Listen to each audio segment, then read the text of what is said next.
SBI अभी 2023 में 8 lakh crore AUM के साथ इंडिया की सबसे बड़ी एसेट मैनेजमेंट कंपनी है और HDFC 5 लाख करोड़ AUM के साथ साथ इंडिया की SBI के बाद second largest asset management company है। इसके पास टोटल 74 स्कीम है। अगर आप HDFC के प्रोडक्ट में इन्वेस्टमेंट के लिए इंटरेस्टेड हैं तो इस वीडियो में हम HDFC के टॉप 3 बेस्ट प्लान को डिस्कस करेंगे, जिसने पिछले कई सालों से FD और RD से 2 गुना 3 गुना ज्यादा रिटर्न बनाकर दिया है, जिसमें आप मंथली 5000 की SIP करके 1,58,12,396 रुपए का कॉर्पस बना सकते हैं। और अगर आप इसमें एक ही बार 5 लाख का लमसम अमाउंट इन्वेस्ट करते हैं तो आपका टोटल कॉर्पस 2 CR से ज्यादा कब हो जाएगा। और ये वो स्कीम है जिसमें मैंने रिस्क और रिवार्ड का पूरा ध्यान रखा है। तो ये कौन सी स्कीम है और आपको कब और कैसे कहाँ इन्वेस्ट करना है, इन चीजों को हम डिटेल में डिस्कस करेंगे। बट आपसे एक छोटी सी रिक्वेस्ट है कि इन सभी स्कीम के नाम जानने से पहले कुछ इंपॉर्टेंट पॉइंट को समझ लेते हैं कि मैंने इन स्कीम को क्यों पिक किया है और आपको क्यों इन्वेस्ट करना चाहिए। आज भी आप देखें तो बहुत लोग FD और RD में इन्वेस्ट करना प्रिपेयर करते हैं और उन्हें वहाँ मैक्सिमम 6 से 7% का रिटर्न मिलता है। बट अगर हम यहाँ इन्फ्लेशन की बात करें तो इंडिया में हर साल 5 से 7% के बीच रहता है, तो वे केवल इन्फ्लेशन को बीट कर पाएंगे, उन्हें उस इन्वेस्टमेंट पर एक्स्ट्रा रिटर्न नहीं मिलेगा। यहीं अगर आप म्यूचुअल फंड में इन्वेस्ट करेंगे तो आपको 12 to 15% का रिटर्न इजिली मिल जाता है, जो FD और RD से कहीं ज्यादा है। बहुत लोग म्यूचुअल फंड को स्टॉक मार्केट से सीधा जोड़ देते हैं। हाँ, यहाँ आपका पैसा इंडायरेक्टली स्टॉक मार्केट में ही इन्वेस्ट किया जाता है, बट किसी पर्टिकुलर स्टॉक के कंपेयर में म्यूचुअल फंड काफी अलग है। मान लेते हैं आप HDFC के स्टॉक में पैसा इन्वेस्ट करते हैं अपने नॉलेज के बेसिस पर या फाइनेंशियल एडवाइजर की सलाह पे, तो आपका रिटर्न बहुत हद तक इस कंपनी के स्टॉक के परफॉर्मेंस पर डिपेंड करेगा। अगर कंपनी अच्छा परफॉर्म करेगी तो प्रॉफिट होगा और कंपनी अच्छा परफॉर्म नहीं करेगी तो लॉस होगा। इसका मतलब आपका प्रॉफिट लॉस एक कंपनी के ऊपर डिपेंड करता है। बट म्यूचुअल फंड में एक फंड मैनेजर होता है जो वेल एजुकेटेड और स्टॉक मार्केट का एक्सपर्ट होता है, और फंड मैनेजर अपनी नॉलेज और इन्वेस्टमेंट स्ट्रेटेजी के बेसिस पर अलग अलग कैटेगरी से अलग अलग सेक्टर से बहुत सारे स्टॉक का एक बास्केट बनाता है, जिससे एक वेल डाइवर्सिफाइड पोर्टफोलियो बनता है। और जब आप म्यूचुअल फंड में इन्वेस्ट करते हैं तो आपका पैसा बहुत सारे कंपनी के स्टॉक में लगता है कि फ्यूचर में जब कोई कंपनी बुरा परफॉर्म करती है तो आपके रिटर्न के ऊपर कुछ खास फर्क नहीं पड़ता, क्योंकि दूसरे फंड प्रॉफिट में रहते हैं और इन्वेस्टर को ये हेडेक नहीं रहती कि ये कंपनी परफॉर्म नहीं कर रही है तो निकाल दें। इन्वेस्टर का काम है सिर्फ अपने पैसे को इन्वेस्ट करना, उसके बाद का सारा काम फंड मैनेजर का होता है। फंड मैनेजर अपने नॉलेज इन्वेस्टमेंट स्ट्रेटेजी के बेसिस पर पोर्टफोलियो में चेंजेस करते रहता है। किसी स्टॉक को बाय या सेल करना है, इसका डिसीजन फंड मैनेजर का होता है, और फंड मैनेजर का अप्रोच होता है कम रिस्क में बेहतर रिटर्न बनाकर देना। अब क्वेश्चन ये आता है, HDFC के पास इतनी स्कीम है, इन सभी में से वो कौन सी टॉप 3 बेस्ट स्कीम है जिनमें हमें इन्वेस्ट करना चाहिए। तो इसके लिए कुछ इंपॉर्टेंट पैरामीटर होते हैं जिनको हमें किसी भी म्यूचुअल फंड को पिक करने से पहले एनालाइज करना चाहिए, और इन पैरामीटर के बेसिस पर आप अपने लिए बेस्ट फंड पिक कर पाएंगे। फर्स्ट पैरामीटर है फंड मैनेजर, क्योंकि इनडायरेक्टली हम अपने सारे पैसे फंड मैनेजर को देते हैं और वो अपने नॉलेज के बेसिस पर मार्केट में इन्वेस्ट करता है। तो फंड मैनेजर वेल एजुकेटेड और स्टॉक मार्केट का अच्छा एक्सपीरियंस होना चाहिए, तभी फंड मैनेजर आपके पैसों को अच्छे से मैनेज कर पाएगा। सेकंड पैरामीटर है AUM, एसेट अंडर मैनेजमेंट। ये मिनिमम 500 करोड़ होना चाहिए। ये जितना ज्यादा होगा उतना बेटर होगा, उतनी ज्यादा आपको लिक्विडिटी मिलेगी और आप आसानी से बाय और सेल कर सकते हैं। थर्ड पैरामीटर है पास्ट परफॉर्मेंस। किसी भी फंड का पास्ट परफॉर्मेंस चेक करना बहुत जरूरी है, इससे हम उस फंड के कंसिस्टेंसी का पता चलता है। ज्यादा वोलेटाइल ना हो, यानी कभी बहुत ज्यादा रिटर्न बनाकर ना दे और कभी बहुत बुरा परफॉर्म ना करे। हमें उस फंड में इन्वेस्ट करना है जो कंसिस्टेंट रिटर्न बनाकर दे, ना बहुत कम या ना बहुत ज्यादा। फोर्थ पैरामीटर है एक्सपेंस रेशियो। कोई भी AMC या म्यूचुअल फंड हाउस अपने फंड को मैनेज करने के लिए फी चार्ज करता है, वो एक्सपेंस रेशियो होता है, और ये हर साल आपके रिटर्न से डिडक्ट होकर AMC के पास चला जाता है। तो ये कम होना चाहिए, नहीं तो कंपाउंडिंग में आपके रिटर्न को बैडली इफेक्ट करता है। तो ये कुछ इंपॉर्टेंट पैरामीटर है जिनके बेसिस पर HDFC के टॉप 3 बेस्ट फंड को मैंने शॉर्ट लिस्ट किया है, जिनमें इन्वेस्ट करके लॉन्ग टर्म में बड़ा कॉर्पस इकट्ठा कर सकते हैं। तो आइए इन स्कीम को डिस्कस कर लेते हैं और 1 करोड़ की कमाई के लिए कितना पैसा इन्वेस्ट करना होगा और आपको कब और कहां इन्वेस्ट करना होगा, ये भी डिस्कस करेंगे। फर्स्ट फंड है HDFC स्मॉल कैप फंड। अगर हम इस फंड के AUM एसेट अंडर मैनेजमेंट की बात करें तो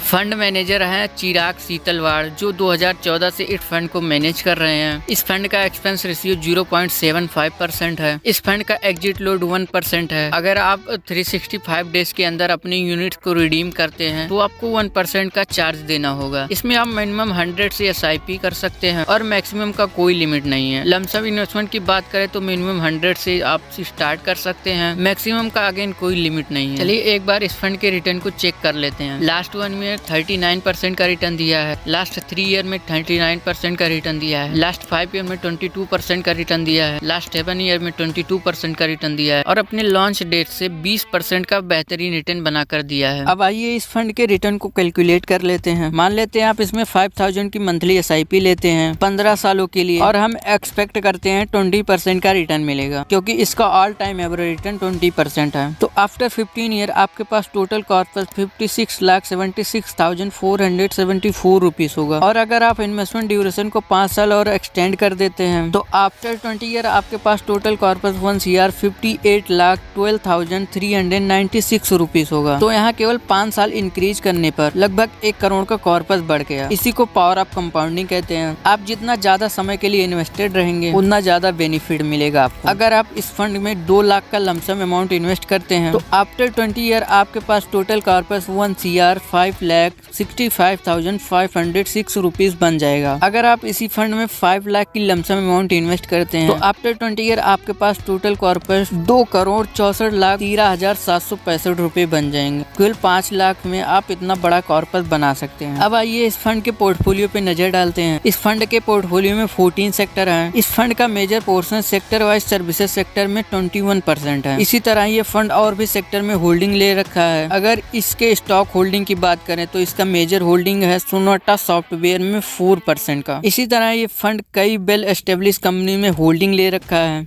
तो ये था HDFC स्मॉल कैप फंड। क्योंकि ये एक स्मॉल कैप फंड है तो जितना ज्यादा लॉन्ग टर्म के लिए इन्वेस्ट करेंगे उतना बेटर रहेगा। हमारा सेकंड फंड है HDFC फ्लेक्सी कैप फंड। इस फंड का AUM है 39,396। इस फंड के फंड मैनेजर है रोसी जैन, जो 2022 से फंड को मैनेज कर रही है। इस फंड का एक्सपेंस रेशियो 0.94%, एग्जिट लोड है 1%। अगेन अगर आप 365 डेज के अंदर अपने यूनिट्स को रिडीम करते हैं तो आपको 1% का चार्ज देना होगा। यहाँ भी आप मिनिमम 100 से SIP स्टार्ट कर सकते हैं एंड मैक्सिमम का कोई लिमिट नहीं। अगेन लमसम भी आप मिनिमम 100 रुपए से स्टार्ट कर सकते हैं, मैक्सिमम का कोई लिमिट नहीं है। अगर इस फंड के रिटर्न पर नजर डालें तो इस फंड ने लास्ट 1 ईयर में 18% का रिटर्न बना कर दिया है। इस फंड ने लास्ट 3 ईयर में 29% का रिटर्न बना कर दिया है। लास्ट 5 ईयर में 70% का रिटर्न बनाकर, लास्ट 7 ईयर में 16% का रिटर्न बना कर दिया है। लास्ट 10 ईयर में 17% का रिटर्न बना कर दिया है। और ये फंड अपने लॉन्ग डेट से 15% का बेहतरीन रिटर्न बनाकर दिया है। अब इस फंड के पोर्टफोलियो पर नजर डालें तो इस फंड के पोर्टफोलियो में टोटल 12 सेक्टर हैं। इसका मेजर होल्डिंग है फाइनेंशियल में 31%। इस तरह ये फंड और भी सेक्टर में होल्डिंग ले रखा है। अगर इसके स्टॉक होल्डिंग की बात करें तो इसका मेजर होल्डिंग है HDFC बैंक में 9%। इसी तरह ये फंड और भी वेल एस्टेब्लिश कंपनी के अंदर होल्डिंग ले रखा है। इस फंड का पास्ट परफॉर्मेंस काफी बढ़िया है और बेहतरीन रिटर्न बनाकर दिया है। अब आइए इस फंड के रिटर्न को कैलकुलेट कर लेते हैं। मान लेते हैं आप इसमें 5000 की मंथली SIP लेते हैं और हमारा एक्सपेक्टेड रिटर्न है 15%, क्योंकि इसका ऑल टाइम एवरेज रिटर्न 15.86% है। तो आफ्टर 15 ईयर टोटल कॉर्पस 33,89,315 रुपए हो जाएगा। अगर आप इन्वेस्टमेंट ड्यूरेशन को 5 साल और एक्सटेंड कर देते हैं तो आफ्टर 20 ईयर आपका टोटल कॉर्पस 75,84,774 रुपीज हो जाएगा। अगर